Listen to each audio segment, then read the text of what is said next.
एक असा विषय होता की आता कमानीचा जो विषय आहे, फलकांचा जो विषय लागलाय, त्यांनी जाहीरच लिहिलेला आहे नवी मुंबई आंतरराष्ट्रीय विमानतळ. तुम्ही बरोबर आहे. सांगताय सरकारने सांगितलेलं आहे की जर लागलं तर आम्ही ती बोर्ड बदलू. मग हा डबल खर्च करण्यापेक्षा नाही आणि नाही काही लोक असं सांगतायत की असं पण आमच्या माहितीत आहे की कालचं जे औपचारिक रित्या ते उद्घाटन होतं असं पण म्हटलं जातंय. मग एवढं करोडो रुपये खर्च करून अदानी येतात, या सगळ्या गोष्टी होतात. मग हे नेमकं तुम्ही दिशाभूल करताय का नेमकं काय? तुम्ही ह्याला सगळं ऍक्सेप्ट एवढ्या मोठ्या मनाने करता कारण की तुम्ही संघर्षमय लढवय्या नेत्यांचे सुपुत्र आहात. खरं तर तुमचं काळीच तेवढं कणखर आहे असं मला देखील वाटतंय. ते तुम्ही सहन कसं काय करताय?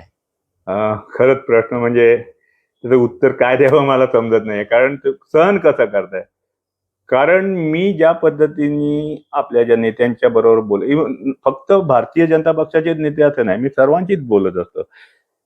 आता आता कोणाशी बोललो बरं, पण त्यांनी पण आपले सुरेश म्हात्रे साहेबांची काल सुरेश म्हात्रे. मुलाखत टीव्हीवर झाली होती.